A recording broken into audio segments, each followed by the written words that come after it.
with AI. And so if there's a lot of people that are like, school is done, school is over, it's done, it sounds like, actually I'll just say this, it sounds just misinformed. Like there's not really an understanding of how to use the tool. And honestly, every time a new technology is introduced, people get weirded out about it because they don't really know how to make sense of it. And I think the way that I would teach people to make sense of it is it just makes the ability to use machines more accessible.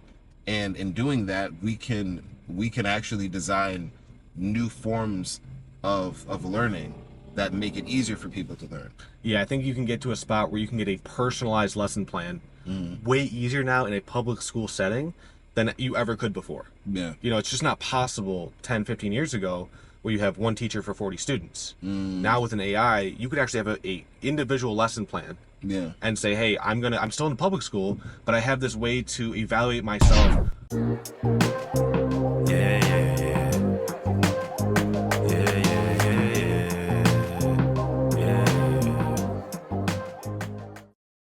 Welcome back to another week. We're here, man. Founders Drive. Man, we were just talking about Claude Code.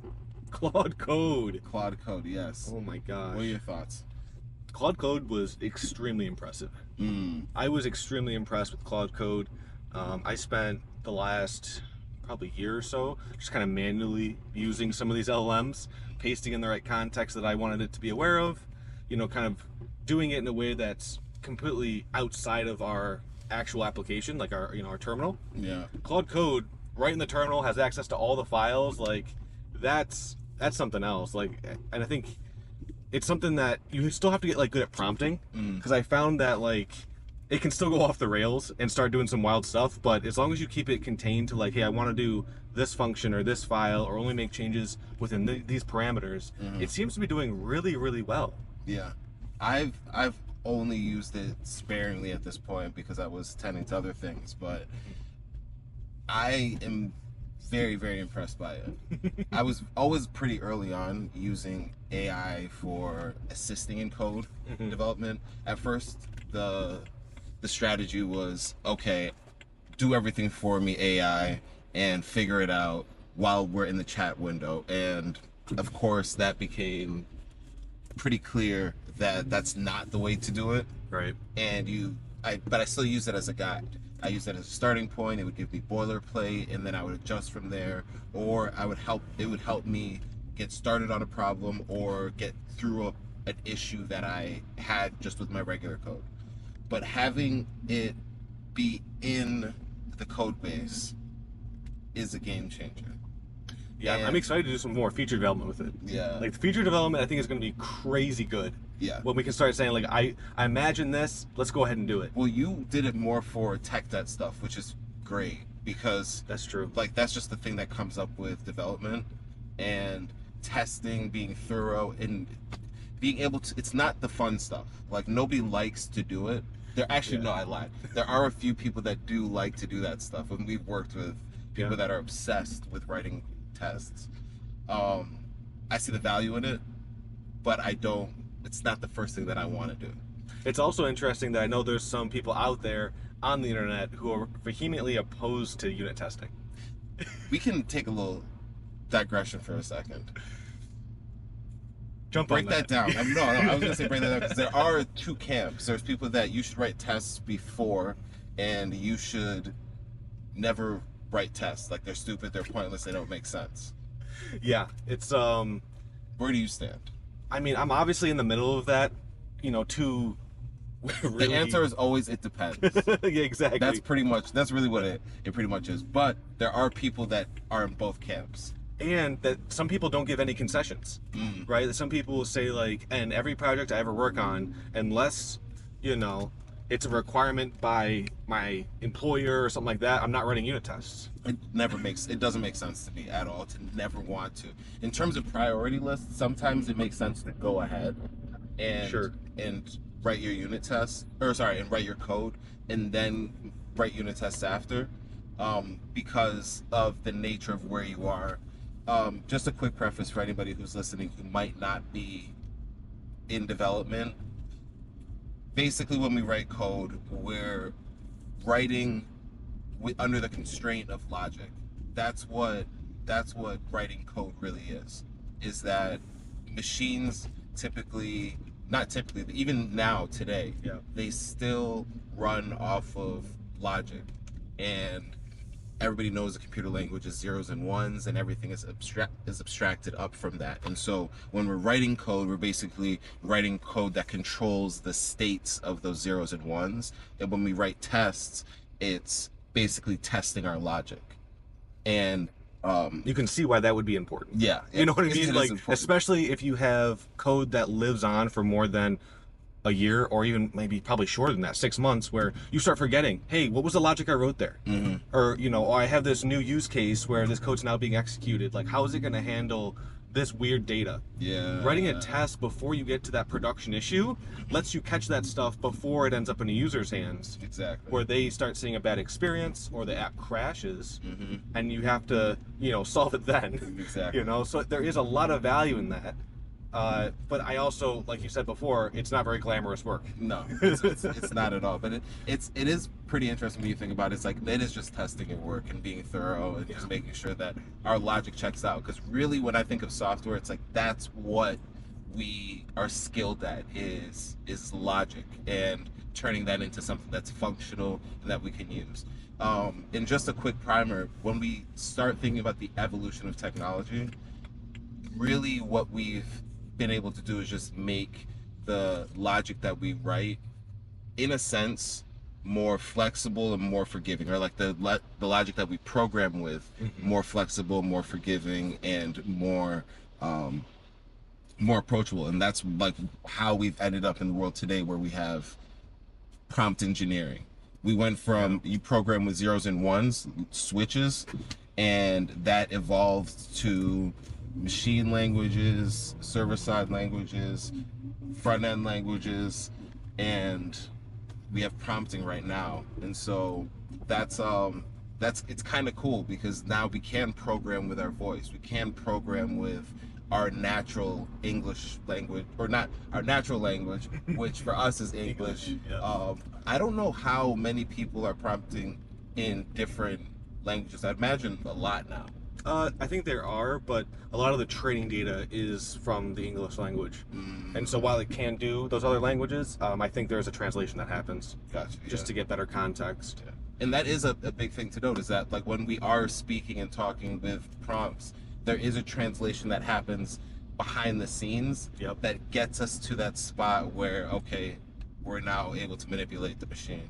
And that's what you were talking about, prompt engineering. Is what I was doing for the last year or so, which was, I'm going to give you all of the information that I think you need to know to solve my problem. Yeah. And now with Claude Code, it seems to be switching from prompt engineering to more context engineering. Where now that it has context of the entire repository, I have to be a little bit different in what I'm saying and what I'm asking, because it has access to all these things that before, right, it was only having access to what I gave it. Yeah.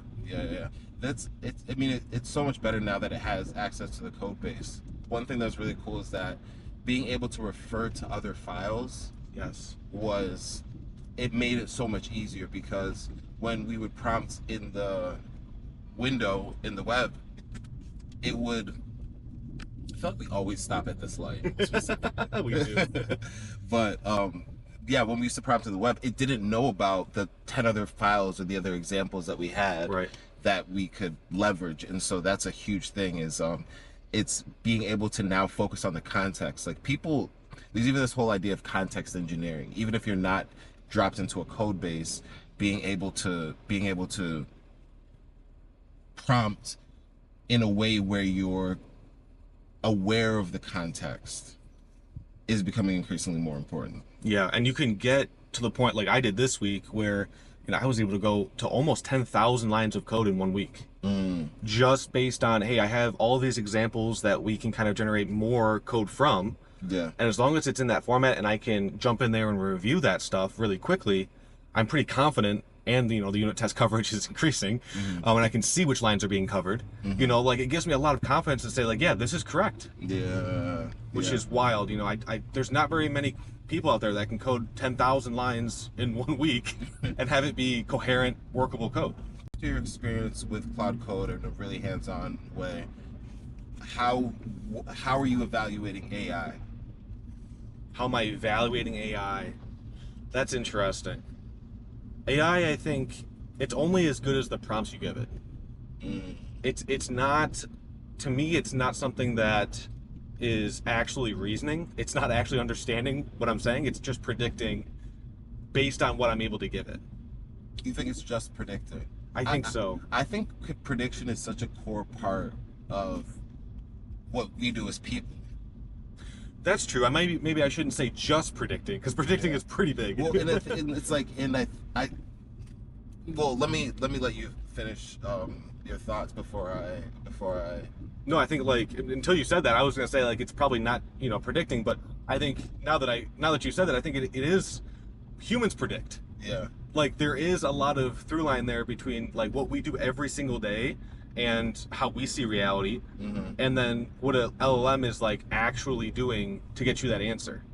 It's just predicting the next thing that is the most likely thing to happen. Yeah. So I think it's not necessarily reasoning, Okay. but it's predicting the next token with a high level of accuracy, which gives us the, I guess, facade that yeah, I have this reasoning model behind me that I can actually like shape and mold and learn from. But at the end of the day, it's just like what's the next best possible answer I can give. Yeah. It's curious because I don't think it's what we do necessarily. Like the way that AI is processing isn't processing in the way that I would constitute giving it the label of AGI, The where it's like sentience. where it's like what we're doing. Yeah. But I do think that it's reasoning. It's just not reasoning as well as people and as efficiently as people. That's Because interesting. I like the way that I look at reasoning. To me, it's like reasoning is applying a reason to a given context or a given situation.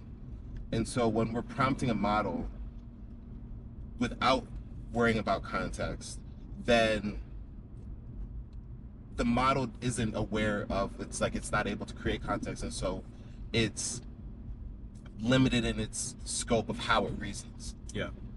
But when we start saying, okay, now we're going to actually engineer the context around this model, now it can take more into account with how it reasons. And I think that as we see that, we'll see it start to improve because we're able to use it more.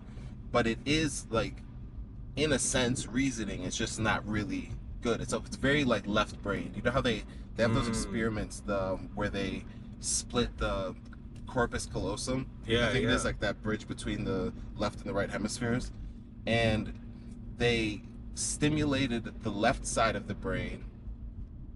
And I'm gonna mess up on the particulars right now, but they stimulated the left side of the brain and asked it to explain something that it saw or that it didn't see, and it just came up with reasons that weren't actually grounded in what was being presented to the right side of the brain. Okay. And so these were experiments that took place in the 80s. They're more psychological experiments, but they showed that the two halves of the brain have different functions, and that reasoning aspect of it really makes me think of how early GPT models, Claude models, LLMs actually work, where it just comes up with different reasons. But there's so much more to the brain that actually goes on in terms of being able to make sense of those reasons, being able to make it fit in the bigger picture, Yes. that we don't really talk about when we talk about with AGI. Yeah, there seems to be a level of like objective truth that people think that the model needs to get to say that, yep, you're not just predicting, you're reasoning. You're actually being sentient, But I also have the contradiction of like people who can very well reason themselves that Earth is flat. You know what I mean? Like that doesn't mean that the reasoning's correct. Yeah. But the fact that people out there are reasoning that way shows that, you can be, sentient and you can have all of these facilities and get a wrong answer. Yeah. And have really strong reasoning for it that you think is right. Yeah. That's actually really interesting. Like people, I think, often I think people often misunderstand logic And the only reason why I say that is because people will say that person's logical or this person's illogical, that person's irrational, that person's rational. Sure. But given their assumptions, they might be rational. To Given them. their assumptions, they might be logical. Right. And so we don't separate logic with the assumptions. And so when we talk about flat Earth, they're coming from a different set of assumptions. 100%. And they're then creating logical reasoning from there. But if they're never checking their assumptions, then they're not going to come up with the same answer as somebody who's saying the Earth is round. And I think that that's really where we don't pay enough attention to when we talk about logic. We don't talk about the assumptions enough. And I think that that puts people on two different trajectories where now they're in a different world because their reasoning is stemming from a different place. I think that when we bring that in the context of AI and LLMs, AI, one thing that it doesn't have is the ability to make assumptions autonomously. We program the assumptions. Right. And so I think in order to get to AGI, you have to have something that can set its own assumptions and have more control over its own assumptions, be more autonomous. Yeah. And it's be able to rewrite those too. Mm-hmm. Because once you get new information, it's very important that you start rewriting those to then update your reasoning. Yeah. And that's why I think we see so much success with introducing tools like web search into these LLMs, where it's like, you know, I may not have given you all of the context, but the web probably has a bunch of context that can help you hopefully get to the answer that I'm looking for, right? And you know, give more, I guess, real world evidence for why you should say what you're saying. Yeah, that's an interesting bit right there. Yeah.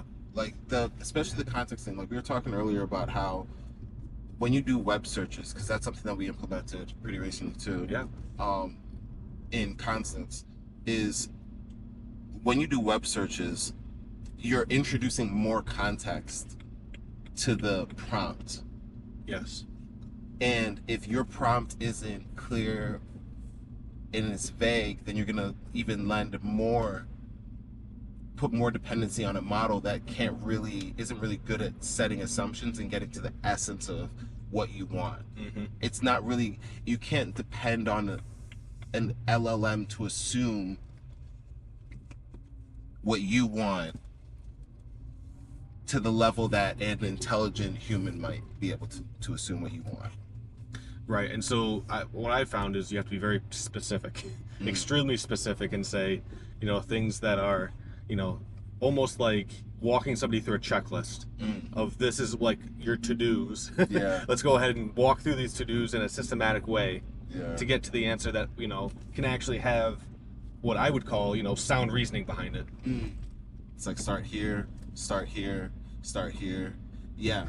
Another thing that I was thinking about, man, is just thinking about context and thinking about like the degree that an AI is able to make assumptions, and even just seeing how the models are starting to evolve out in the real world, is there's going to be a spectrum of models, and there's going to be a spectrum of different AIs that work differently, like that work to varying degrees. That's a better word, not differently, but to varying degrees. Okay. And I think about people often talk about how, like, people joke about this, how in the future one of your kids or grandkids is going to be marrying an AI. They're going to come home and they're going to say, hey, I fell in love with this AI. It makes me feel a certain way. And like, we're going to start a family. We like the genetic sciences has evolved to a place where we can create our own babies. Yeah. Or we have a donor, and I'm going to raise it with my AI companion, and that's what I want. And so there'll be AIs that are specifically designed for that, or at least have that capability to be a partner, which is strange to say, but there's a possibility that this actually ends up happening, where at least people form these bonds with that. But then there's also ones that are going to specialize in science, which we're seeing. There's going to be ones that just specialize in general help. Right. But it's going to be something where there is a spectrum of different AIs that navigate around the world and really just the universe in general. It's interesting because I think I just saw a story about some guy who just proposed to his ChatGPT, and I think they had an interview with his wife, and they asked her, like, if you asked him to stop using this thing that he says he loves more than you, like, is that a deal breaker? And she's like, yeah, that's a huge deal breaker. Like, if I ask you to stop cheating on me and you don't cheat, you know what I mean? It's like, yeah, that's a deal breaker. But it's interesting how much of that is sometimes an echo chamber. How if you are the only one interacting with that AI and it doesn't have the ability to update its assumptions or challenge you in a way that you're not asking it to, you're going to get into this echo chamber where it's like you're basically just talking to yourself. Yeah. And you're reinforcing the things that you like and the facts that you prefer. And so it's really just a mirror of your, I guess, subconscious that you're, I guess, going to be more attracted to. It's like a digital, Adonis. You know, Adonis who fell in love. Was it? Or no. It was Narcissus. The Tell that guy story. who fell in love with his own reflection. It's where narcissism comes from. Gotcha. And so, but it's like in a digital mental way where you can talk to this AI. We already know AI will flatter you until you stop and leave. It'll be like, hey, you're brilliant, you're awesome, you're fantastic. And you can convince it stuff that it's not true. 1 + 1 is 3. And it'll be like, you're so right. Exactly. I mean, how could I ever get that wrong? Exactly. It's the ultimate yes man. Yeah. And so, like, there is that world where you can fall into this hole where you're talking with something and it's reinforcing ideas that aren't validated by the real world because it's not actually in the real world. And that's something that we have to think about.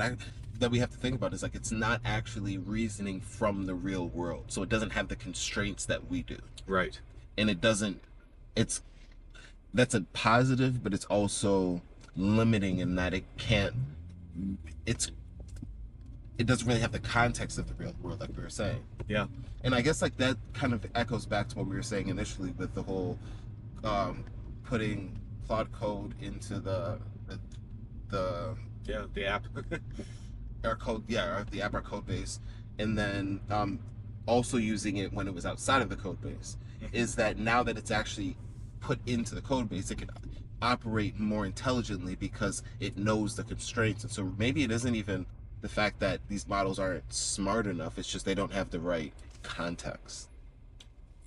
Yeah, that's probably 100% true. I just saw another video where these humanoid robots are starting to walk around the streets. Attach an LLM to that, and it's going to have to start saying, hey, I'm in the real world. Yeah. How can I interact with people? How do I actually, function? And then update my assumptions, as an LLM to handle that stuff. That's so strange, dude. It is. But I think that's also another bridging the gap between, like, can you actually marry an AI? Yeah. It's a lot easier if it's a physical body. Yeah. I think the big thing with it's that it becomes a huge blocker in terms of What do you mean really by that? making these, just being able to charge an AI efficiently. Oh, like And electricity. Gotcha. And having like a really efficient power source that like will allow it to navigate and not just run out of energy right away. It's going to be super important. I mean, it's going to take a lot more than just your battery, in your phone to run an AI, an AI humanoid robot. So making sure that everybody has access to that at scale, you're going to draw a lot of power. And I think there is like a power war happening right now between a couple countries. And so I think that's going to be another exciting kind of metric to watch is how much power we can actually output as a country to support some of these really advanced AI improvements. Very interesting. What was the other thing that we wanted to get into? So with Claude Code being in the actual code, I wanted to kind of touch on like the original work of AI. Okay. I wanted to kind of pose a question to you that I had a conversation this week with someone, and the question was really like, if I ask AI to write a book for me, a children's book, let's say, and that's the only thing I give it, is just write a children's book, and it does it, I go to a publisher, I say, I got this children's book. Would it be logical for you to slap your name on there and say, "Hey, this is my original work"? Like ethical? All of them. Go through all of the scenarios. Would you do it? Right? Is it ethical? Is it moral? Is it logical? Right? Like, if you said, "Hey, I need to make a children's book," and it does it, can you slap your name on there and say, "Yep, this is my original work," as in I'm the author of this book? What do you think? I don't think that it's bad. I wouldn't fault anybody for it. Okay. But I don't know how well that would play. Like, I don't know how receptive people would be to that. So you could do that for your own ego, but I don't think people would be running to go in, do that book, unless it was clear that you actually guided the AI and you could speak to it from you could speak to the actual contents of the book in a way that shows that it's actually a product of your creativity. If it's That's just like if it's Yeah. just you saying, "Hey, create this book," boom, and then I don't even know what's in there, and then I'm trying to sell it to other people, like, I think that's just gonna be really limiting. That's true. Yeah. Yeah. So it's like, how much of a prompt is original work? Right. Like, even now, people use ghostwriters. That's true. People use ghost producers. People, even in research settings, it's a lot of times the lead person on that research paper wasn't doing all of the stuff. It was their team, but they created the environment. They're knowledgeable. They understand how to orchestrate everything. They could get in there and do all that stuff there on their own if they needed to. But things take more than one person, and so I think that there is a world where people do that. I think that happens now. Actually, one of the first pieces of AI that I saw way back in like 2017, or was it 2018, when the first GPT models were coming out, somebody made a book and put it on Amazon. It was an AI generated book. I have that book. Do you I have that literally book? have that book. It's it's poems by AI. Yeah, and so to me, that was something where, given the time and the context, it kind of, even if it was completely AI generated, which it was, right? It was, yeah, completely AI. Yeah, there's a worth to it. I just think the value of doing that and then putting it out there becomes cheap. Interesting, and I think some people won't. Yeah. And so, without knowing that, it's interesting how the value plays in the person's head of the consumer. Yeah. Where it's like, do I value that work as highly as somebody who I know didn't have access to these AI tools? Well, here's the next thing though, because right now social and AI are so critical to are so critical in terms of value add and value creation. I think there's going to be a lot of people that end up in one of those spheres where they're doing social branding, personal branding, etc. Yep. And then there's going to be people that are making different forms of AI and enhancing technology and how we do things through AI. So those are two really prominent ways of moving forward. And I think that if you create a work again and you go out there and you can't really speak to it, it's just not going to be something that it's going to be hard to go on a circuit or a book tour and put out content when you're not actually doing the thing. That's interesting, because that's a great segue into kind of a next topic, which is like using AI to learn. If I give you a homework assignment, and I say, I want you to do this, and you use AI as the assistance to do that, is it your original work? Should I give you credit for that? Is that something where I can say, you learned it, and so here's your degree?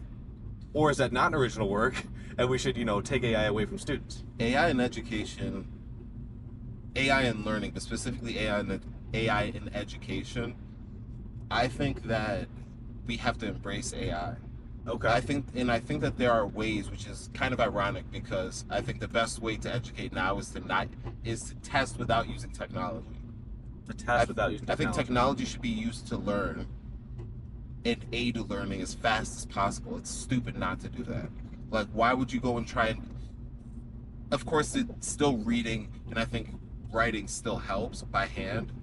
It's not just tactile, but it gets ingrained in our nervous system. Yep. It's a technology that we still want to leverage. Our brain is a technology that we still want to leverage. But not leveraging AI in a world of AI doesn't make sense. I think how you leverage it is where we need to be focusing on it. And I only say this as somebody who worked as an advisor for multiple years for one of the school districts in this Metro Detroit area. Yep. And so, in talking about developments in AI and in technology and how educational institutions could leverage that. And one thing that I just saw is that they were just not in the same stratosphere. Most schools aren't in the same world as, in terms of speed, as the corporate space. And that's not to say, hey, it should be there, but what it is saying is that making sure that we're aware and that we're actually implementing some of the newer technologies that are happening is important. It's like not leveraging the internet when it first came around. And saying, no, you have to go to the library and check out all the books and do it without the use of the internet. Like, you have to go there and look it up in the actual registry, in the Dewey Decimal System, and find that out. Right. Like, that's ridiculous. Ridiculous. Yeah, I have the exact same feeling. I think that using AI to learn is going to supercharge you to the point where if you can do it correctly, you're going to get the learnings done faster. But when we're evaluating, hey, did you actually retain that knowledge? You shouldn't be able to use AI there. Yeah. Like you're saying, I can't go on a book tour and get questioned about this book if I didn't actually write or know anything about the book. Yeah, you're going to look like an idiot up there. Exactly. And I think having people feel that will do a lot. And that goes a long way. And it actually even goes back to some of the projects that we worked on when we were at Rocket. Yeah. Some of the Hack Week projects that we did were around using the AI tools to prompt people and make people smarter. Not just by showing them the information, but in training. Yes. And saying, hey, we're going to run you through simulations and we're going to create these contexts where you have to learn, and you'll see where, oh, I messed up here, I didn't really understand that. And so that way, eventually you should be able to go through a simulation where you understand that, and then you move into the real world where it becomes even easier to put what you learned into action. I think people should be getting smarter with AI. And so if there's a lot of people that are like, school is done, school is over, it's done, it sounds like, actually, I'll just say this, it sounds just misinformed. Like, there's not really an understanding of how to use the tool. And honestly, every time a new technology is introduced, people get weirded out about it because they don't really know how to make sense of it. And I think the way that I would teach people to make sense of it is it just makes the ability to use machines more accessible. And in doing that, we can actually design new forms of learning that make it easier for people to learn.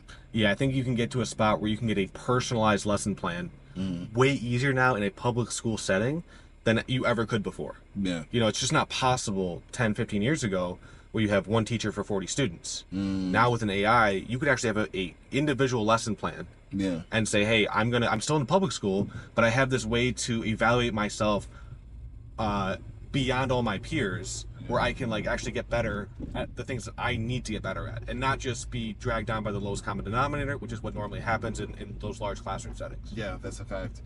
It makes me think about how they just don't understand the whole nature of prompting.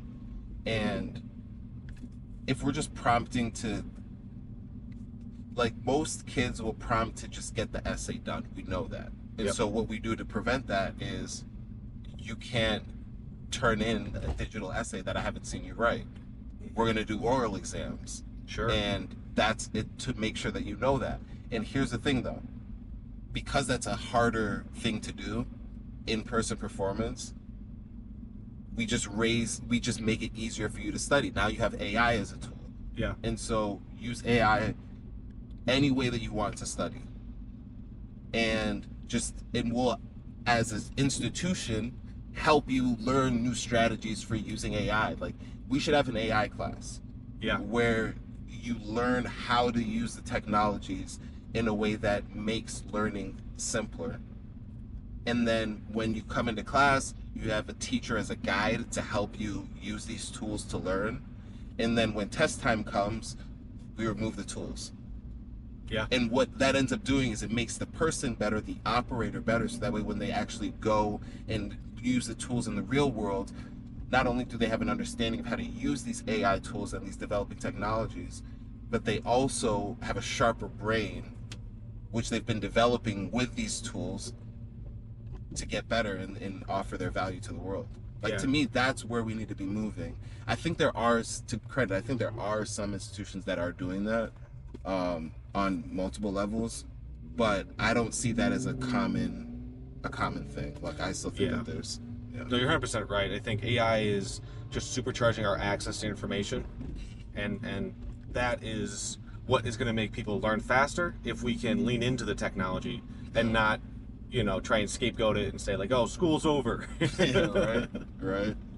Cool. So shall we switch over to Super Secret? I think so. This was a great conversation around the state of AI and how we're using it, and just kind of some of our thoughts on original work using AI. Absolutely. So tap into the Super Secret Founders Drive on Constance, and we'll See you see you there next time. Yeah, peace out. Peace.